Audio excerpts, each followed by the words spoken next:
शलोम शलोम शलोम।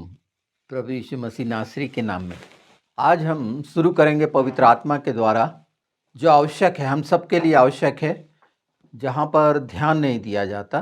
तो आज के ये खूबसूरत दिन में एक बात को समझकर, इस बात को और विशेष बात को समझकर अपने जीवनों में से वो हिस्से को जिसकी हम चिंता नहीं करते हैं, ध्यान ही नहीं रहता और प्रभावित होते हैं। मैं आपका ध्यान दिलाना चाहता हूँ छिनाला करने वाली दुष्ट आत्मा से।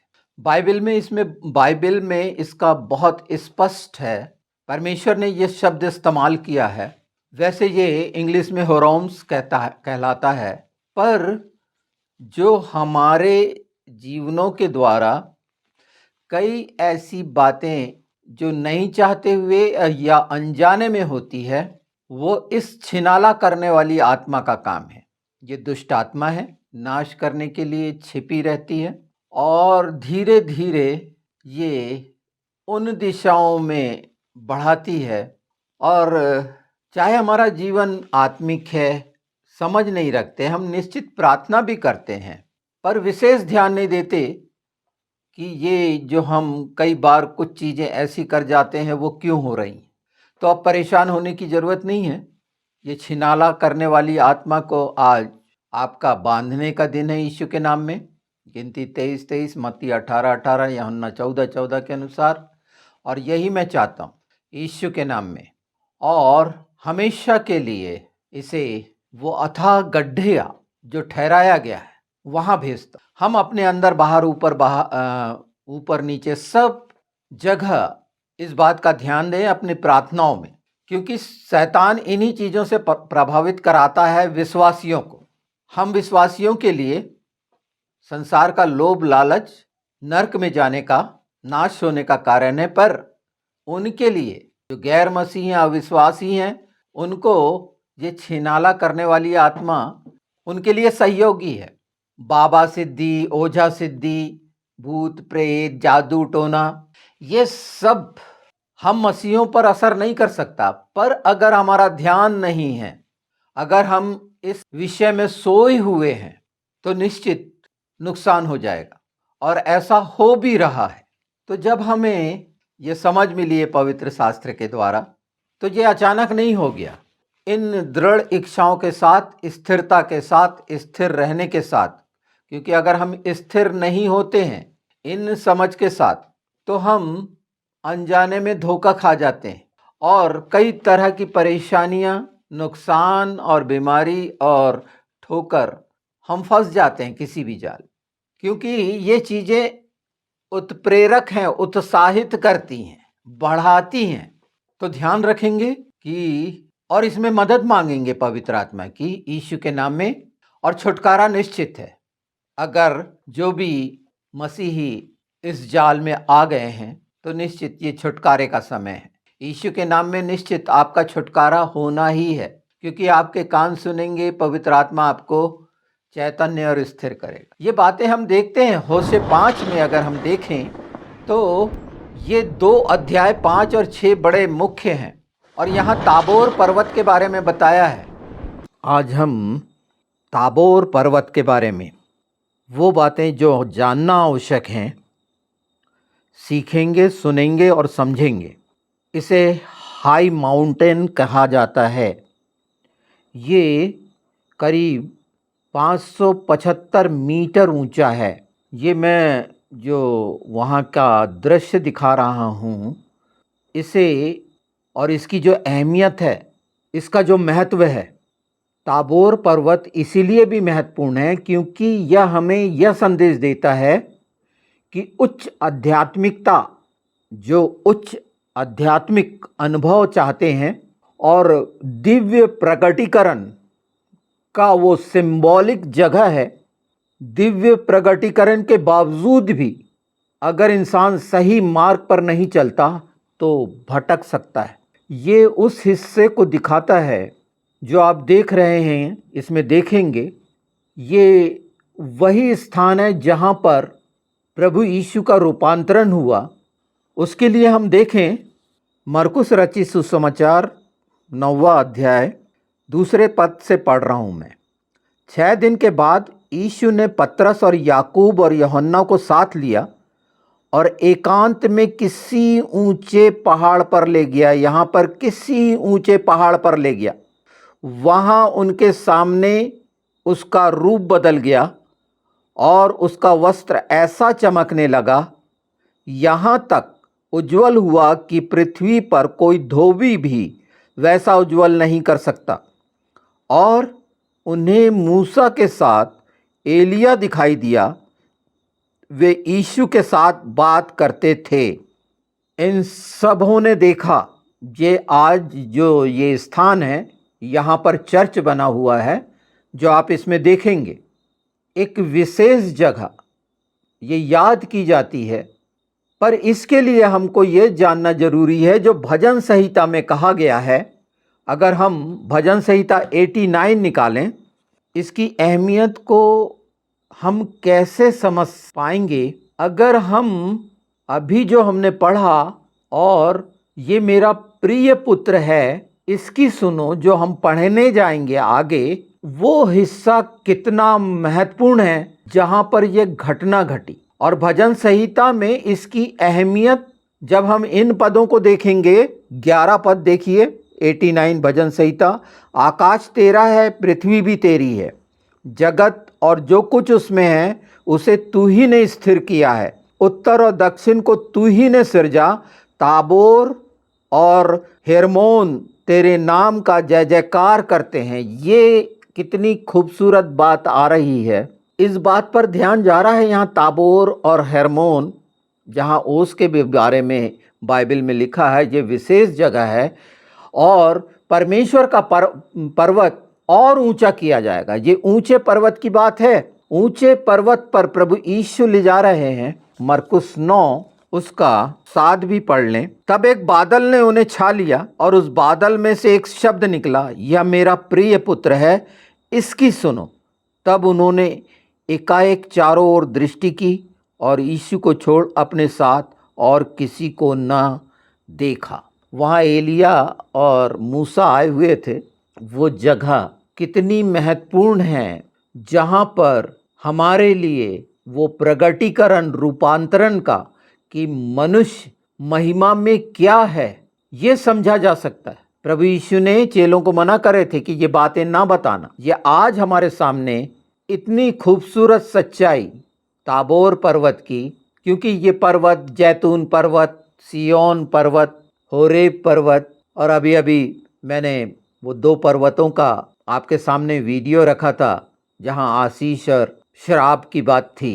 इस तरह की बातें निश्चित नज़रअंदाज करी जाती हैं, पसंद नहीं आती।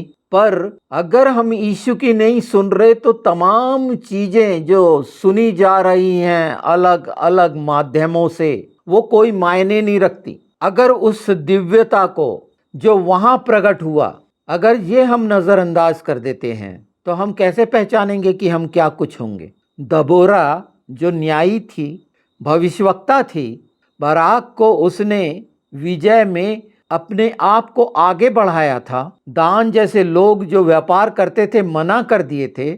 आज भी ऐसी स्थिति है। जो व्यापार में लगे हुए हैं वो युद्ध में नहीं हो सकते, ये समझ लीजिए। वो युद्ध में नहीं है, आत्मिक युद्ध में नहीं है। वो सिर्फ किस बात पर हैं ये साफ साफ दिख रहा है और लोग आकर्षित हो रहे हैं क्योंकि लोगों की सुन रहे हैं। यहाँ पूरे इस एपिसोड का मतलब सिर्फ ये है कि यीशु की सुनना, वचन की सुनना, उसे जानना पहचानना पवित्र आत्मा के साथ। एक खूबसूरत चर्च है, उसके ऊपर लोग घूमने जाते हैं। घूमने के लिए जैसे तीर्थ स्थल होते हैं ना, दार्शनिक स्थल, ये मैं आपको दार्शनिक स्थल ला रहा हूँ। उस जगह की अहमियत आत्मिक जीवन में क्या प्रमाणित करती है, यह सब सुन के आपके अंदर, देखकर आपके अंदर क्या हो रहा है, क्या प्रतिज्ञा करते हैं कि जो यीशु ने वहां दिखा दिया। मत्ती 17 में भी ये लिखा ही हुआ है, ये बातें लिखी हुई हैं साफ साफ। पर ऊंचा पर्वत जो है वो ताबोर है, जिसका नाम नहीं लिखा है। और ताबोर का मैंने मतलब भी बताया है, उभारना। ये जो बातें पवित्र आत्मा के द्वारा उभारी जाएं, प्रकट की जाएं, प्रगटीकरण, उभारना, और उसका मतलब ऊंचाई भी होता है। ऊंचाइयों का प्रगटीकरण, स्वर्गीय स्थानों का प्रगटीकरण। हर जगह का चुनाव विशेष उद्देश्य के लिए किया गया है। गोलगत्ता की पहाड़ी खोपड़ी का स्थान कहलाता है, जहां खोपड़ी का मूल्य चुकाया गया। तो जितने नाम हैं, मैं हमेशा उन नामों के महत्व हमारे विवेक में, हमारे अस्तित्व में आ जाएं, इसलिए भी आए कि वो नाम अगर हम शुरू से जो ठहरा दिए गए, अगर हम इन बातों को जानते हैं तो यीशु के नाम के महत्व को वो जो आदर देना चाहिए, पहला स्थान देना चाहिए, वाकई में दे पाते हैं। वाकई में हम अपने सबसे ऊंची जगह हृदय पे उसको रखे हैं, सर्वप्रथम स्थान दे पाते हैं। ये सब चीजें अगर नहीं कर पा रहे हैं, पवित्र आत्मा की मदद है, करिए, पर कोई आपके लिए नहीं करेगा। ये यीशु ने करके चले गया आपके और मेरे लिए, सब बातें करके चले गई है और पवित्र आत्मा की मदद है। अगर हम प्रतीति नहीं करते हैं कि प्रभु यीशु ने जो बोला उसकी प्रतीति नहीं है, तो आप कैसे बोलते हैं कि उसने बोला और हो गया? परमेश्वर बोल रहा है अपने बेटे के लिए कि इसकी सुनो। तो जो आप देख रहे हैं ये लगातार, इसमें सब चीज़ें वहाँ की आप देखेंगे। और ये बात जो मुख्य थी कि उसकी अहमियत क्या है, हमारे जीवन में हम कैसे रखते हैं, उस जगह पर वो एक ऐसा संघर्ष का स्थान, संघर्ष और विजय का प्रतीक है। वो परमेश्वर की मदद से हराया गया था। एक भविष्यवक्ता जो न्यायी थी, न्यायाधीश थी, उसने नेतृत्व किया था सेनापति का। सोचिए कितना अद्भुत है ये सारा कुछ। तो इन चीज़ों को ग्रहण करें और आने वाले समय के लिए तैयार हों कि ये हमारे चित्त से ना उतरे। बहुत ऊंचा पर्वत है, बड़ा विशेष पर्वत है, और हिब्रू में इसे जानून कहते हैं। इसका मतलब होता है ऊंचाई और उभरना। यही वो पर्वत है जो हम अपनी गॉस्पल में देखते हैं, जहां प्रभु यीशु का रूपांतरण हुआ था। ये ऊंचाई की जगह उभरे थे, वो बातें हमारे सामने उभरी थीं, प्रकट हुई थी, दिखी थी। और कैसे आज के समय में उस छिनाला करने वाली आत्मा के द्वारा कैसे भयानक काम होते हैं, वो अगर हम देखना और समझना चाहते हैं तो होशे नबी के द्वारा याजकों को ये सचेत किया गया है। अगर हम 6:9 देखें कि शेकेम में वो लोग घात करने के लिए, याजक लोग घात करने के लिए, खून बहाने के लिए डाकुओं की तरह बैठे रहते हैं। मैं पढ़ देता हूं। जैसे डाकुओं का दल किसी की घात में बैठते हैं, वैसे ही याजकों का दल शेकेम के मार्ग में वध करता है। क्यों करता है? यही वो छिनाला कराने वाली आत्मा जो हम आसपास देख रहे हैं, भेड़ों के मांस खाने वाले भेड़ियों को, तो ये उससे त्रस्त हैं, ग्रस्त हैं। हमने दूसरा पतरस 2 में इन बातों को देखा है। उपदेशकों को झूठे जो आज के समय के हैं, और बिलाम जैसे अन्य जाति से निकले हुए भविष्यवक्ता, अन्य जाति से निकले हुए भविष्यवक्ता, ये शब्द याद रखिए, है ना। तो ये जितने हैं ये सब अन्य जातियों से निकले हुए भविष्यवक्ताई कर रहे हैं, और इनमें वो छिनाला करने वाली आत्मा। तो आप देखेंगे कि लगातार लगातार भविष्यवाणियां हो रही हैं। कई कई बार अपने आप को प्रभु यीशु घोषित करने वालों ने उस नाम पर कलंक लगाया है। इसीलिए मैं बार बार कहता हूं, वो समय जो निश्चित किया गया है हमारे उठाने जाने का, उसकी तैयारी करना है, न कि ये जो फंसे हुए हैं छिनाला कराने वाली आत्मा से के द्वारा उनकी नहीं सुने। और अगर ऐसा कोई करता है इस तरह की भविष्यवाणी, आप जिसको सुनते हैं, तो उसमें कमेंट करके पूछें कि आज तक आपकी कौन कौन सी भविष्यवाणियां सही साबित हुई हैं। बिल्कुल पूछिए। और हर वो भविष्यवक्ता जो अपनी भविष्यवाणी करता है सोशल मीडिया पे, यूट्यूब पे, या किसी सरमन में, किसी भी फेस्टिवल में, कहीं पर भी, कोई भी कॉन्फ्रेंस में, ये होती है नेशनल इंटरनेशनल भविष्यवक्ताओं की कॉन्फ्रेंस रखी जाती हैं, बड़े इकट्ठे किए जाते हैं। तो हो सकता है वो धोखा ना दे रहे हो। तो पहली जवाबदारी उन लोग ये नोट करें कि अपने नोट्स में वो तमाम भविष्यवक्ताओं का पूरा विवरण होना चाहिए जो अपने आप को भविष्यवक्ता घोषित करता है। क्योंकि ये छिनाला करने वाली आत्मा से बचकर ये बहकाने वाली, भरमाने वाली ये सारी चीज़ें आज आपको जानना है। जो अगर हम देखें दूसरा पतरस 3 अध्याय में भी, तो इन बातों के लिए कहा गया है कि ठट्ठा करने वाले आएंगे। क्यों आ रहे हैं? कि अभी तक मसीह क्यों नहीं आया? तो ये वो लोग हैं जो लोगों के अंदर एक डर पैदा करते हैं, ना कि तैयारी। बहुत फर्क है। जो तैयार होता है वो डरता नहीं है। पवित्र आत्मा ने पहले ही कहला चुके हैं कि जो हम मसीह हैं वैसे ही जो इस काल में, इस संसार में जीवन यापन कर रहे हैं वो महाक्लेश से कम नहीं है। क्योंकि हम अगर इस दृष्टिकोण से देखें, जो सच्चाई का है कि हम स्वर्गीय राज्य के अधिकारी और परमेश्वर के पुत्र पुत्रियां हैं, तो और सब आशीषों के और अनुग्रह के भागीदारी हैं, फिर हमारे जीवन में इस संसार में जो निंदा, तकलीफ और परेशानी होती है, जो हमारे लिए है ही नहीं, प्रभु यीशु के द्वारा ये हमारे आमने सामने, ऊपर नीचे से अलग कर दी गई है, फिर भी हम शैतानों के साथ, मसीही विरोधियों के साथ वो सब देख रहे हैं। उनका तिरस्कार, उनका मजाक, वो सब देख रहे हैं, उनका झूठ और ये सब बातें।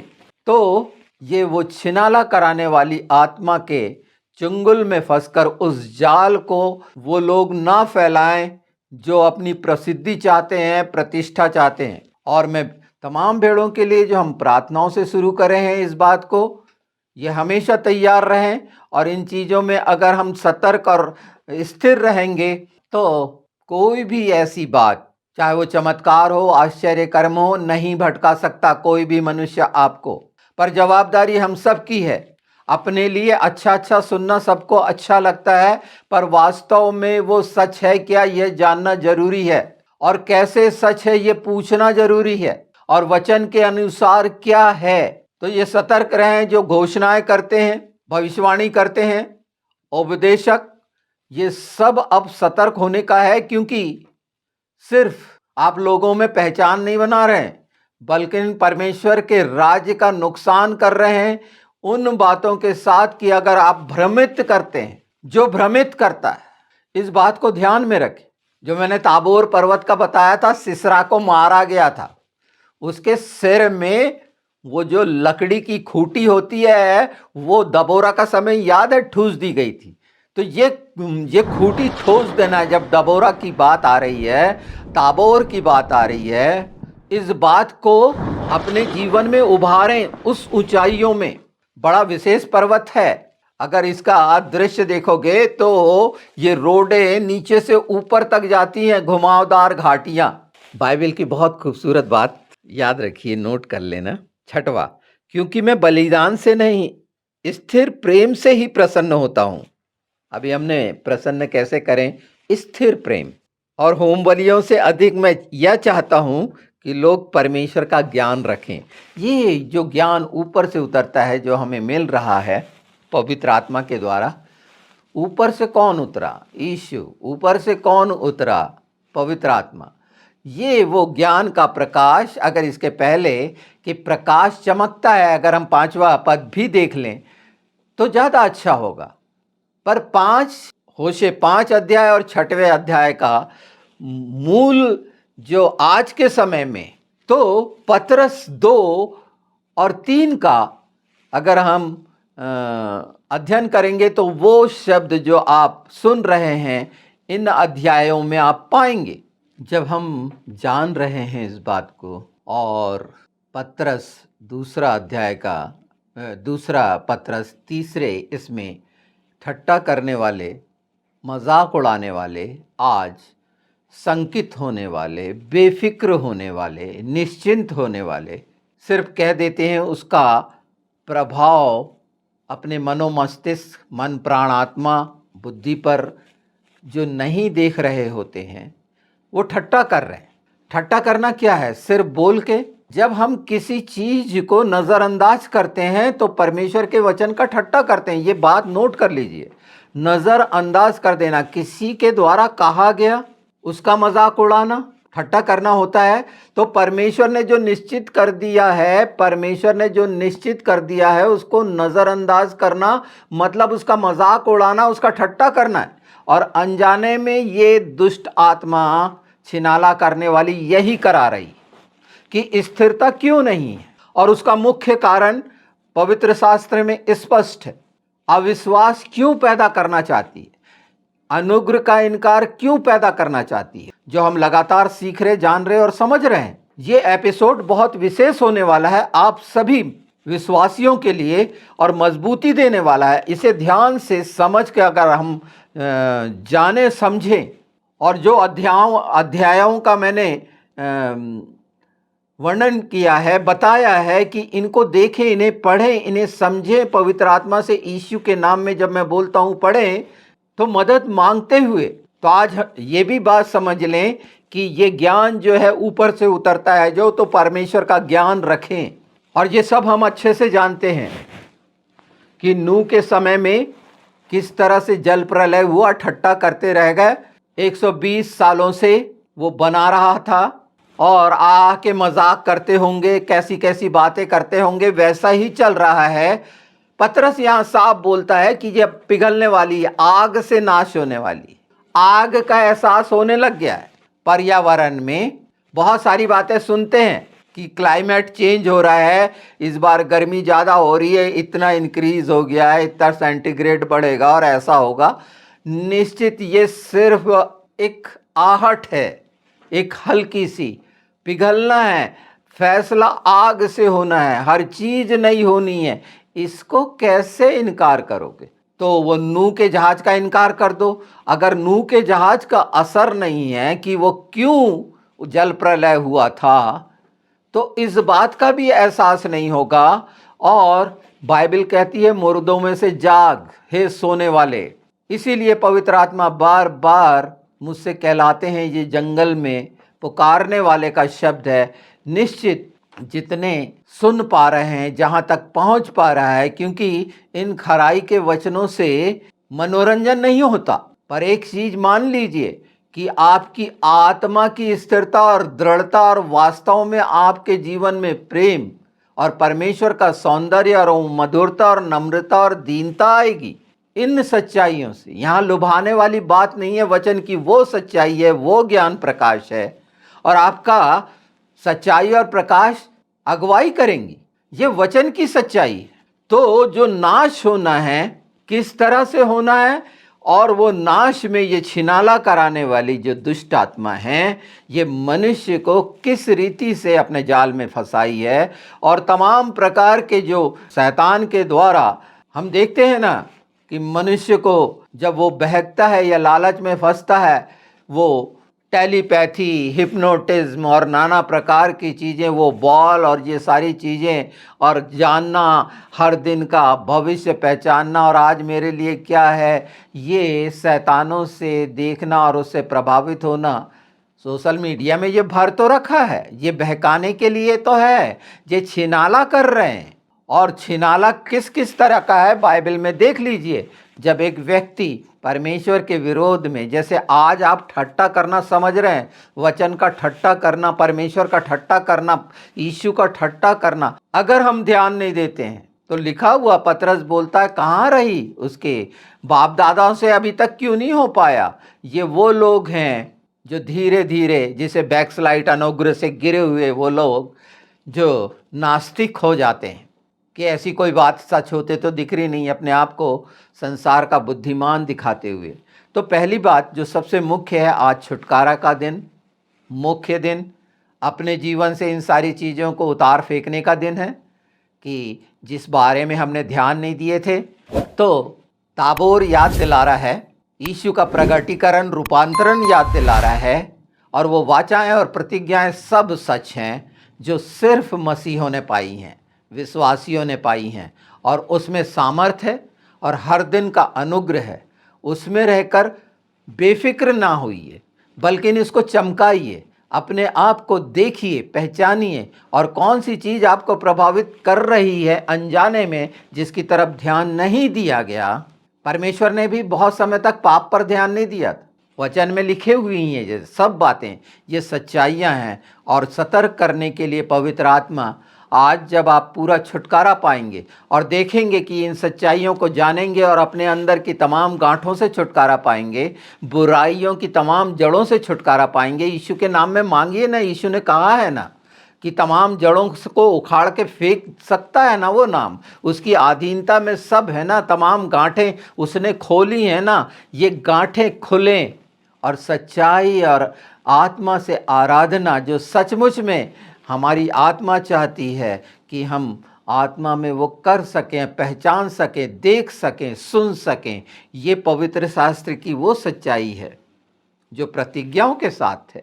बस नज़रअंदाज ना करें, लापरवाह ना हो, और आप देखेंगे कि वो सब चीज़ें आसपास करी जो जा रही हैं शैतान और संसार के द्वारा, उसको आप साफ साफ देख पाएंगे। और उन चीज़ों के लिए जो गलत करने वाले हैं, उनके लिए आप सतर्क होंगे, जवाब देने वाले बनेंगे।